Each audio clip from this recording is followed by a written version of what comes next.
ये heavyweight Asian title है, इस वक्त आप देख सकते हैं स्क्रीन पे। और ये पूरे एशिया में एक टाइटल है खाली। इस वक्त जो चैंपियन है वो चैंपियन जो है वो मैं हूँ, और इस टाइटल को जो हासिल करेगा वो पहले मुझे चैलेंज करेगा। अगर मुझे शिकस्त देगा तो ये टाइटल उसको फिर।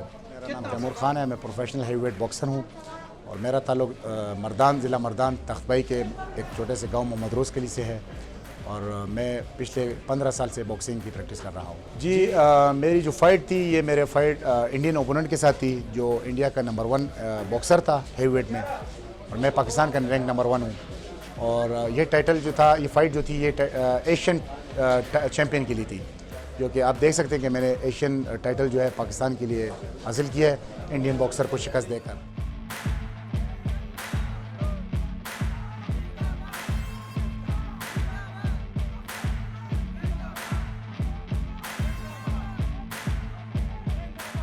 इसमें तकरीबन 20 से 25 कंट्रीज़ आई थी, डिफरेंट यूरोप से, एशिया से और साउथ अमेरिका से।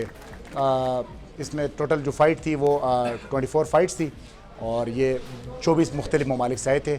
यहाँ पाकिस्तान से मैं गया था। इंशाल्लाह बहुत जल्द जो है मैं इस फ़ाइट का अनाउंस करूँगा, जो कि मेरी इससे भी बड़ी टाइटल फ़ाइट है world boxing council continental title के लिए, और वो भी पाकिस्तान का पहली बार वो होगा। वो जब टाइटल में विन करूँगा इंशाल्लाह, तो पाकिस्तान का फर्स्ट एवर जो है हैवीवेट होगा जो इसने के पास WBC के वर्ल्ड बॉक्सिंग काउंसिल का टाइटल होगा। और वो दिन भी दूर नहीं है कि वर्ल्ड हैवीवेट टाइटल का जो है टाइटल मैं पाकिस्तान के लिए विन करूँ।